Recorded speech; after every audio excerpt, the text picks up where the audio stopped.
पॉइंटला मला असं झालेलं की नको ही मला प्रेग्नन्सी, हा त्रास ना मला सहन होत नाहीये. आपण सोशल मीडियावर वगैरे बघतो की किती प्रेग्नन्सी एन्जॉय करतात असं तसं. मला तो एक कुठून तरी गैरसमज माझ्या डोक्यातून तो एक समजच निघून गेला होता आणि असं वाटलं होतं की हे फक्त दिखावा आहे यार. इतक्या त्रासामध्ये कोण प्रेग्नन्सी एन्जॉय करतं. मी एखाद्या मेलेल्या माणसासारखं हंतरुणामध्ये पडून राहायचे, अंगामध्ये अजिबात माझ्या जीव नसायचा.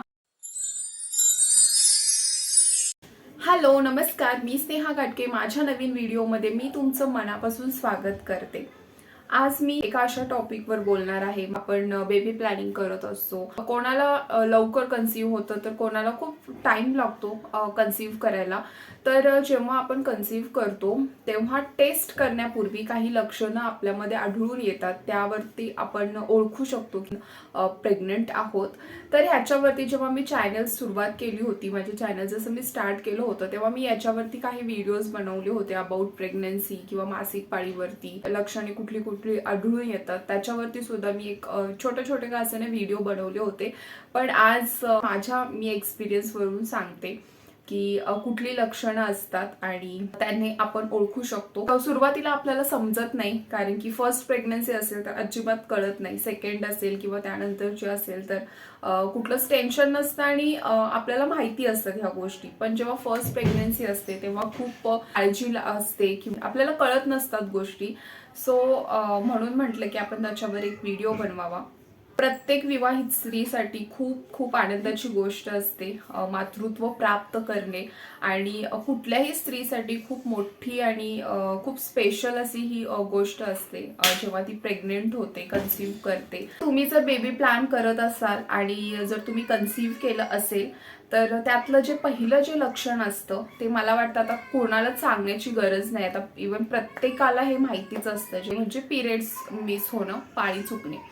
तर हे पहिलं लक्षण आहे. कन्सीव्ह केल्यानंतर पिरियड्स आपले मिस होतात. पण कधी कधी काय होतं, इवन आपण कन्सीव्ह केलं नसेल किंवा काहींना मासिक पाळीचे सुद्धा खूप प्रॉब्लेम्स असतात. कधी कोणाला इरेग्युलर्स होत असतात. तुम्हाला थोडंसं वेट करावे लागेल. म्हणजे 1 महिना झाल्यानंतर, 1 महिना आपलं ओलांडून गेल्यानंतर एक 8-10 दिवस जर पुढे गेले तर आपल्याला समजूनच येतं नंतर अजून काही लक्षणं आहेत ते सुद्धा जर तुमच्या बाबतीत घडत असतील तर हो, तुम्ही प्रेग्नेंट आहात असं समजायचं. तर पिरियड्स मिस होणं हा एक त्यातला पहिलं आणि सगळ्यात महत्त्वाचं लक्षण आहे. कारण कसं होतं, मी माझ्या अनुभवावरून सांगते की आम्ही जेव्हा बेबी प्लॅन करत होतो आणि प्रत्येक महिन्याला ना मी पण अशी होप्स धरून ठेवायची की ह्या महिन्यात न्यूज येईल, पुढच्या महिन्यात, मग ह्या महिन्यात जर नाही आली तर पुढच्या महिन्यात न्यूज येईल. पण माझं कसं व्हायचं, जशी माझी जी डेट आहे त्याच्यानंतर माझं 4 दिवस लेट पिरियड्स येतात. सो माझं कधी कधी ना 8 दिवस पण लेट व्हायची. एक कुठेतरी ना होप्स असायच्या की आतून असं पूर्ण आनंदाच्या गुठळ्या फुटायच्या की हा आता न्यूज असेल, आता न्यूज असेल. पण नंतर 8-10 दिवसानंतर मग माझे पिरियड्स यायचे. सो असं पण माझ्या बाबतीत घडलेलं आहे आणि मग माझं हार्टब्रेक झालेलं आहे. तर म्हणून मी म्हटलं की कधी कधी असंही होतं की म्हणजे आपले इरेग्युलर जर पिरियड्स असतील तर त्या बाबतीत किंवा अजून काही कारणं असतात त्यामुळे सुद्धा मिस होऊ शकतात. पण आपल्याला थोडा वेट करणं सुद्धा गरजेचं आहे. इरेग्युलर ज्यांना पिरियड्स येत असतात त्यांच्यासाठी हे सांगितलं मी. आणि ज्यांचे रेग्युलर पिरियड्स असतात तर त्यांचे जर मिस झाले असतील तर 100% त्यांच्या बाबतीत ही तुम्ही कन्सीव्ह केलेलं आहे. हे झालं पहिलं लक्षण. त्यानंतर सगळ्यात महत्त्वाचं म्हणजे जे दुसरं लक्षण आहे ते म्हणजे आजारी पडणं. तर हो, जेव्हा तुम्ही कन्सीव्ह करता तेव्हा आजारी सुद्धा पडायला होतं. म्हणजे आता त्याच्यामध्ये काय होतं, तुम्हाला हलकासा ताप सुद्धा येईल. माझ्या बाबतीत असं झालं होतं. हलका आपल्याला ताप येतो. त्याचबरोबर त्याच्यामध्ये तिसरं जे लक्षण आहे तर ते आहे थकवा येणं, खूप वीकनेस येतो. आणि बरोबर चौथं जे लक्षण आहे ते म्हणजे मळमळणे आणि उलटी होणं. हे तर सगळ्यात महत्त्वाचं लक्षण आहे. तुम्ही जर आजारी पडलात तर ह्या 3 गोष्टी, तिन्ही लक्षणं त्याच्यामध्ये आढळून येतात. जसं की मी म्हटलं की थोडंसं तुम्हाला हलका ताप येऊ शकतो, थकवा जाणू शकतो आणि तुम्हाला मळमळू शकतं, उलट्या सुद्धा होऊ शकतात. कारण की हे माझ्या बाबतीत झालं होतं. काही जणांना प्रत्येकाच्याच बाबतीत ह्या सगळ्या गोष्टी घडतीलच असं नाही. पिरियड्स चुकतात हे मात्र लक्षण प्रत्येकाच्या बाबतीत घडू शकतं. काही स्त्रियांच्या बाबतीत असं सुद्धा असतं की त्यांना अजिबातच त्रास होत नाही, कुठलाच त्रास होत नाही, त्यांची प्रेग्नन्सी खूप इझी असते, त्यांची प्रेग्नन्सीचे जे दिवस असतात, आणि काहींना भयंकर त्रास होतो. सो मी त्यातली आहे जे मला भयंकर त्रास झाला होता, आणि हे लक्षण माझ्या बाबतीत सुद्धा आढळून आलं होतं. मी आजारी पडले आणि मला ताप आला होता, त्याच्यामध्ये मला थकवा जाणू लागला होता आणि उलट्या होत होत्या, मळमळत होतं. पण जसं मी तुम्हाला म्हटलं की मी प्रत्येक वेळी ना होप्स धरून जात होते, प्रत्येक मंथला आता मला न्यूज मिळेल, पिरियड्स आले की मग माझं हार्टब्रेक व्हायचं, तर असं होत होतं. त्यामुळे ना मी होप्स करणं सोडून दिलं होतं, अजिबातच मी असं ठरवायची नाही की विचार करणं सोडून दिलं होतं. आणि मग तेव्हा माझ्या बाबतीत असं झालं की मी आजारी पडले. इथे एक गोष्ट मला तुमच्यासोबत शेअर सुद्धा करायची आहे की आजारी पडल्यानंतर मी गोळ्या वगैरे कुठलंच औषध, आपण जेव्हा बेबी प्लॅनिंग करतो तेव्हा आपण कुठल्याच प्रकारचे औषधं गोळ्या घेतल्या नाही पाहिजेत, हे आता प्रत्येकालाच माहीत असेल. पण ज्यांना माहिती नसेल त्यांना सांगते की तुम्ही जर प्लॅनिंग करत असाल तर सगळ्या गोष्टींपासून लांब राहायचं, म्हणजे कुठल्याच गोळ्या खायच्या नाहीत, काही नाही, मग त्याचा इफेक्ट होऊ शकतो त्याच्यावरती. आजारी पडले होते आणि मला वाटलं की नॉर्मल व्हायरल वगैरे होत होतं, त्या पद्धतीने झालं असेल. मी डॉक्टरांकडे गेले, हे सुद्धा आजारी होते आणि मी सुद्धा आजारी होते, त्यामुळे आम्ही दोघे पण डॉक्टरांकडे गेलो. त्यानंतर डॉक्टरांकडे गेल्यानंतर तिथल्या तिथेच आमच्यामध्ये काहीतरी खटका उडाला, हे काहीतरी बोलले आणि ना मला ते खूप वाईट वाटलं, म्हणजे असं मनाला लागलं, राग आला. आणि मग मी ना डॉक्टरांकडे गेलेच नाही, मी डायरेक्ट तिथून सीधा घरी आले. मी म्हटलं की तुम्हीच डॉक्टरांना दाखवा, आणि मला आता डॉक्टरांकडे दाखवायचंच नाही, मला चेकअपच करायचं नाहीये. तर असं झालं माझ्या बाबतीत. सो इथे कुठेतरी एक जास्त म्हणजे देवावर जास्त विश्वास निर्माण झाला तेव्हा, कारण की ते माझ्या बाबतीत असं घडलं होतं. मी जर डॉक्टरांकडे गेले असते तर डॉक्टरांनी कारण की ते आमचे रेग्युलर डॉक्टर होते, आम्ही आजारी वगैरे पडलो होतो त्या डॉक्टरशिवाय दुसरीकडे जायचोच नाही, त्यांनी जर तेव्हा मला कुठलं इंजेक्शन किंवा गोळ्या दिल्या असत्या तर हे जे मी कन्सिव्ह केलं असतं ते भलतंच काहीतरी झालं असतं. पण निमित्त बघा, म्हणजे देवाचं मॅजिक आहे, ते कुठेतरी आमच्या बाबतीत तेव्हा झालं होतं. अचानक घरातून जेव्हा निघलो आम्ही तेव्हा आमचं दोघांचं म्हणजे चांगलं होतं, ते काहीतरी बोलले आणि मग मला ना ते असं मनाला लागलं, आणि मग मी डॉक्टरांकडे त्या रागामध्ये गेलीच नाही. मी म्हटलं की मला आता जायचं नाहीये, मी डायरेक्ट घरी जाणार. सो असं आमच्यामध्ये झालं, त्यामुळे त्या दिवशी मी अजिबात डॉक्टरांकडे गेली नाही. आणि दुसऱ्या दिवशी मला खूप त्रास व्हायला लागला. दुसऱ्या दिवशी सकाळी जशी मी उठले, मला उलट्याच चालू झाल्या, खूप मळमळायला लागलं ना, उलट्या चालू झाल्या. त्याच रात्री माझी ना खूप जागरण सुद्धा झाली होती, कारण की ताप पण आला होता आणि थोडा त्रास पण होत होता. त्यामुळे मग मी काय केलं, दुसऱ्या दिवशी मी जिथे जॉब करायचे तेव्हा, आणि आमच्या इथे एक मावशी होत्या, रागिनी मावशी म्हणून, खूप क्लोज होत्या त्या माझ्याशी. तर त्यांना मी म्हटलं की मला ना खूप त्रास होतो, उलट्या वगैरे होत आहेत, म्हणजे त्यांनी सुद्धा बघितलं होतं मी उलट्या वगैरे करून घेत होते, आणि मला म्हणाल्या मॅडम मला वाटतंय ना काहीतरी न्यूज असणार आहे, कारण की त्या पण ना खूप अशा आतुरता म्हणतात की कधी मॅडमांची न्यूज येईल, म्हणजे माझी न्यूज येईल, असं त्यांना सुद्धा वाटत होतं. तर मला बोलल्या, मी म्हटलं असं काही नाहीये हो, रात्रभर म्हटलं मी जागी, म्हणजे जागरण, मला व्यवस्थित झोप नाही लागली आणि मला पित्त खूप झाले, त्यामुळे मला पित्ताचा ना त्रास खूप होतो आणि खूप पित्त झालंय. मला म्हणाले मॅडम चला, तुम्हाला आता उलट्या पण होत आहेत आणि तुम्हाला ताप पण आलाय, चला आपण डॉक्टरांकडे जाऊया. सो तेव्हा ना मी दुसऱ्या डॉक्टरांकडे गेले, मला मावशी एका डॉक्टरांकडे घेऊन गेल्या, एक लेडी डॉक्टरच होत्या, तर डिलेव्हरी वगैरे करायच्या त्या, त्यांच्याकडे मला त्या घेऊन गेल्या. आणि तिथे मी गेल्यानंतर मग त्यांनी म्हटले की तुमची टेस्ट करूया, कारण की शक्यतो असं होतं की आता डॉक्टरांकडे मॅरिड मुली जर गेल्या, पिरियड्स ते आधी विचारतात की तुमचे पिरियड्स वगैरे कंटिन्यू आहेत की नाही म्हटलं तर मग टेस्ट करतात, मग ते तुमचं प्लॅनिंग असू दे किंवा नसू दे, टेस्ट केल्याशिवाय हे करत नाहीत.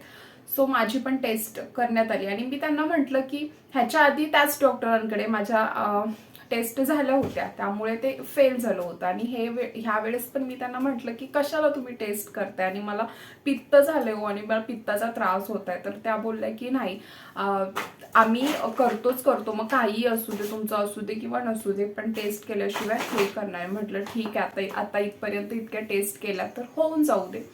म्हणून मग टेस्ट केलं. तर त्यांनी मग तेव्हा माझी टेस्ट केली आणि टेस्ट केल्यानंतर मला त्या डॉक्टर म्हणजे मी आतमध्ये होते आणि मावशी ज्या होत्या माझ्यासोबत गेलेल्या त्या बाहेर होत्या आणि टेस्ट बघून त्यांनी आणि मग मावशीला म्हणाल्या की ही तर प्रेग्नेंट आहे, ये तो प्रेग्नेंट आहे असं म्हणाले. आणि मावशी तेव्हा ना मावशीच्या डोळ्यामध्ये खरं तर असं अश्रू आले होते, डोळ्यात असं पाणी आलं होतं त्यांच्या. आणि मला येऊन म्हणाल्या, त्यांनी मिठीच मारली, मॅडम तुम्ही प्रेग्नेंट आहात बघा, मी तुम्हाला सांगत होते आणि तुम्ही पित्त झाले करत होता. तर असं तसं झालं. सो इतका आनंदाची गोष्ट होती ती. अक्षरशः मी ना हातपाय म्हणजे थंड झाले होते आणि मला ना असं एकदम एक वेगळाच आनंदच होता तो. अक्षरशः मला थरथरायला होत होतं. तर असा तो एक क्षण होता जो मी आयुष्यभर विसरू शकत नाही. आणि कुठलीच स्त्री आपली पहिली प्रेग्नन्सी जी असते ती कधीच विसरू शकत नाही, कारण की तो अविस्मरणीय क्षण असतो. आणि माझ्या बाबतीत ते तसं झालं होतं. सो त्यानिमित्ताने मी तुमच्यासोबत शेअर केलं की ही गोष्ट आपल्या बाबतीत घडते. ताप येतो, मळमळतं, उलट्या होतात आणि थकवा खूप जाणवतो, खूप थकायला होतं. सो ही एक लक्षणं आहेत जी माझ्या बाबतीत सुद्धा घडली होती. त्यामुळे मी माझ्या अनुभवावरून मी तुम्हाला सांगते. तेव्हा असं दुसरा कुठलाही विचार न करता आपण टेस्ट केली पाहिजे. जसं मी विचार केला होता की मला हे माझ्या बाबतीत म्हणजे कन्सीव्ह वगैरे झालेलं नाहीये, मला पित्ताचा त्रास होतोय आणि एक नॉर्मल व्हायरल फीवर वगैरे माझ्या बाबतीत झालेला आहे आणि मला खूप पित्त झालंय, त्यामुळे मला वारंवार तेव्हा ना पित्त वगैरे व्हायचं. सो मला असं वाटलं तेव्हा जर मी डायरेक्ट अशी कुठली तरी गोळी पित्त झाले म्हणून खाल्लं असतं किंवा काही केलं असतं किंवा डॉक्टरांकडे तेव्हा गेली होती मी सहज, तर त्यांनी काही औषधं इंजेक्शन दिलं असतं, परिस्थिती वेगळीच झाली असती. आणि म्हणून मग अशा वेळी ही जर लक्षणं तुमच्या बाबतीत आढळून आली असतील तर तुम्ही प्रेग्नेंट आहात असं समजायचं. त्यानंतर नेक्स्ट लक्षण आहे ते म्हणजे धाप लागणे. चालता फिरताना आपल्याला थकवा जाणवतो आणि धाप लागतो, म्हणजे श्वास एकदम असं भरून येतो. तर हे सुद्धा लक्षण असतं. जर तुम्ही कन्सीव्ह केला असेल तर त्याच्यामध्ये हे लक्षण सुद्धा आढळतं. त्यानंतर नेक्स्ट लक्षण आहे ते म्हणजे सतत लघवीला जाणे. तर हो, हे एक लक्षण आहे जे प्रत्येकीच्या बाबतीत घडतं की नाही मला माहित नाही, पण माझ्या बाबतीत हे झालं होतं. लघवीचं जे प्रमाण असतं ते वाढतं, सतत लघवीला होत असतं जेव्हा तुम्ही कन्सीव्ह करता तेव्हा.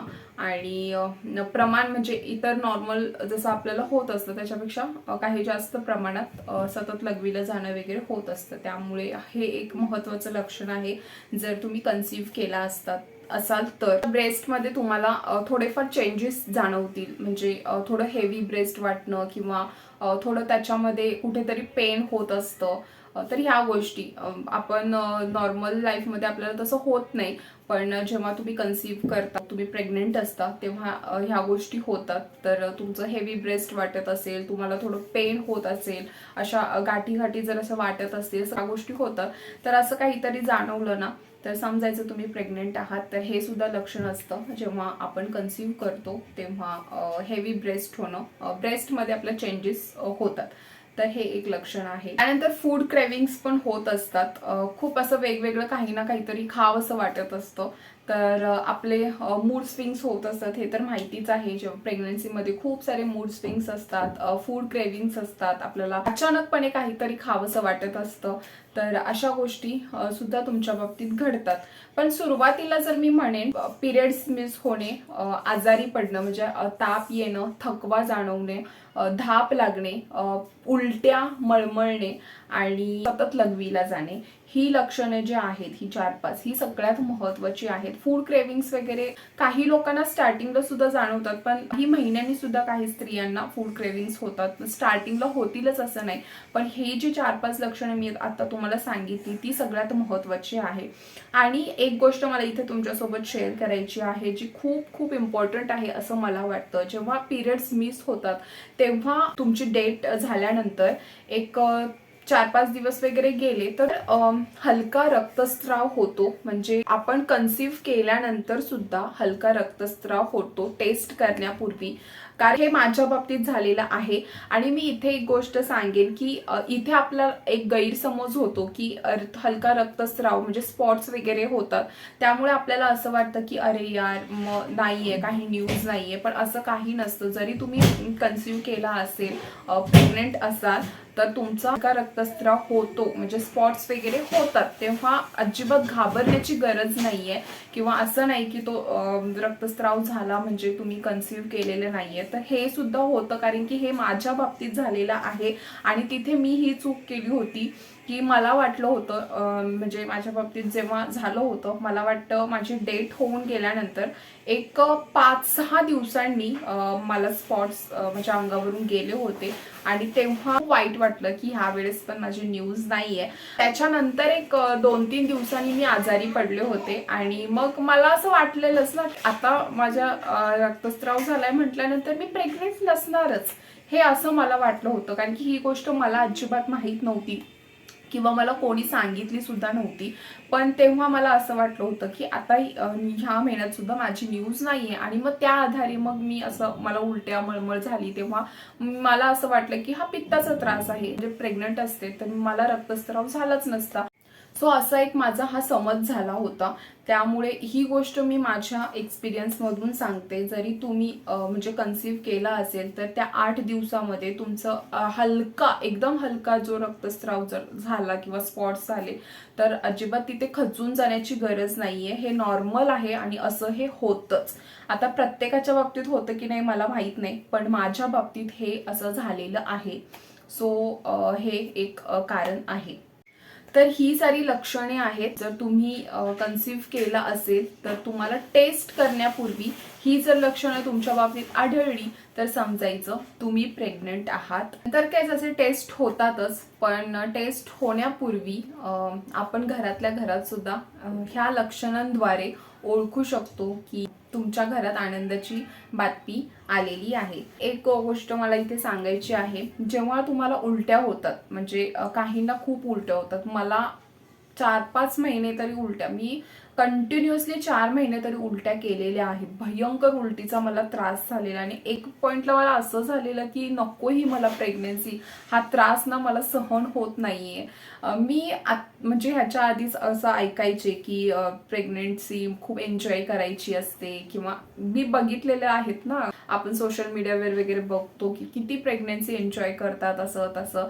सो मला ना तो एक कुठून तरी गैरसमज माझ्या डोक्यातून तो एक समजच निघून गेला होता आणि असं वाटलं होतं की हे फक्त दिखावा आहे यार, इतक्या त्रासामध्ये कोण प्रेग्नन्सी एन्जॉय करतं.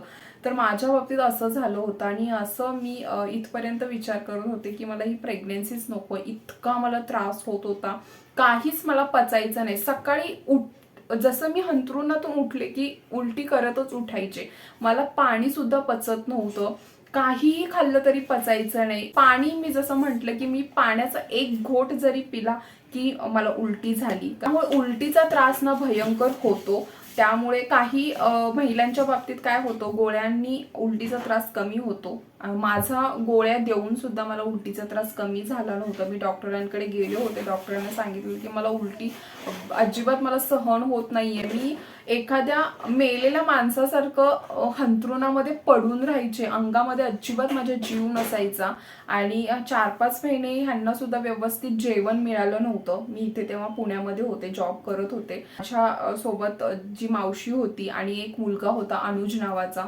माझा स्टाफ होता. तर तो अनुज ना मला खायला करून द्यायचा. हे तर कामावरती जायचे आणि अनुजने आणि मावशीने तर 4 महिन्यामध्ये खूप मदत केली होती. तर मी कधीच विसरणार नाही त्यांना, त्यांनी ज्या पद्धतीने मला मदत केली होती ती. व्यवस्थित जेवण मिळालं नव्हतं आणि इव्हन ह्यांना सुद्धा मला जेवण देता आलं नव्हतं. इतकी वाईट परिस्थिती तेव्हा होते उलटीमध्ये. तेव्हा डॉक्टर एकच गोष्ट, मला जेव्हा गोळ्या दिल्या त्या गोळ्या खाऊन पण मला उलटीचा त्रास कमी झाला नाही. मी पुन्हा डॉक्टरांकडे गेले, डॉक्टरांना म्हटलं माझा ह्याच्यावर काहीच फरक होत नाही आणि मला ते सहन होत नाही. तेव्हा डॉक्टर म्हणाले आता काहीच ऑप्शन नाहीये, गोळ्यांनी जर उलटीचा त्रास आता थांबत नसेल तर हा त्रास अजून 4 महिने तरी तुला त्रास सहन करावा लागणार. तू खा, तुला जितकं जातं तितकं खा आणि उलटी कर, काहीच होत नाही आणि हे नॉर्मल आहे. त्यामुळे हा तुला त्रास काढावा लागणार आहे. त्यामुळे म्हणायला लागल्या तू खाणं खूप महत्वाचं आहे, तू खा आणि उलटी कर, पण तुझ्या पोटामध्ये गेलं पाहिजे. सो मला असं तेव्हा डॉक्टरांनी सांगितलं होतं. त्यामुळे हा त्रास जर तुमच्या बाबतीत होत असेल उलटीचा, तर गोळ्यांनी जर कमी होत असेल तर चांगलंच आहे. जर गोळ्यांनी कमी होत नसेल तर तुम्हाला हा त्रास काही दिवस सहन करावा लागणार आहे. आणि काही वेळेला ना आपल्या उलटीतून रक्त बाहेर पडतं. म्हणजे माझ्या बाबतीत ना 2-3 वेळा असं झालेलं आहे. मी उलटी केली आणि उलटीमधून ना पूर्ण लाल भडक उलटी, म्हणजे असं. सो मी भयंकर घाबरले होते तेव्हा. आणि मी ह्यांना सुद्धा दाखवलं की मला अशी अशी उलटी झाली होती. तेव्हा ना मी अक्षरशः लटपटायला लागली, हे काय झालंय, म्हणजे मी पहिल्यांदाच आता हे सगळं असं बघते. तर मी भयंकर घाबरले होते. आणि मग मी तेव्हा ना मग मी असं सासूबाईंना माझ्या फोन केला आणि म्हटलं की असं असं माझ्या बाबतीत झाले. तेव्हा त्या म्हणाल्या की माझ्या बाबतीत सुद्धा असं झालं होतं आणि ते उलटीद्वारे आपल्यातून पित्त बाहेर पडतंय. सो तेव्हा त्यांनी मला सांगितलं की ते काही असं रक्त वगैरे नाहीये, ते पित्त आहे, जे माझ्या बाबतीत सुद्धा प्रेग्नन्सीमध्ये झालं होतं. त्यामुळे अजिबात घाबरायची गरज नाही असं बोलल्या होत्या. आणि हे 2-3 वेळा माझ्या बाबतीत असं घडलं होतं. आणि मी डॉक्टरांना सुद्धा हे बोलले होते. तेव्हा डॉक्टरांनी सुद्धा म्हणजे असं काही हे केलं नाही की असं काहीतरी मोठा इश्यू वगैरे आहे, तर ठीक आहे बोलल्या, होतं कधी कधी. सो हे असं झालं होतं. जर तुमच्या बाबतीत हे असं काही घडत असेल तर तुम्हाला घाबरण्याची गरज नाहीये. ते म्हणे असं पित्त असतं जे आपल्या उलटीद्वारे पडतं. तर स्टार्टिंगला जेव्हा आपल्या बाबतीत घडतं तेव्हा खरंच आपण घाबरतोच, पण मी म्हणेन की घाबरण्याची गरज नाहीये. सो हा एक माझा एक्सपिरियन्स होता जो मला वाटला तुमच्यासोबत शेअर करावा. आणि जे बेबी प्लॅन करत असतील तर त्यांच्यासाठी नक्कीच ही लक्षणं किंवा हा व्हिडिओ काही प्रमाणात का असेना माझ्या एक्सपिरियन्सनुसार तुम्हाला उपयोगी ठरेल. हा व्हिडिओ मी इथेच एंड करते. पुन्हा भेटू एका नवीन व्हिडिओसह. तोपर्यंत stay happy, stay healthy. Bye bye. Hare Krishna.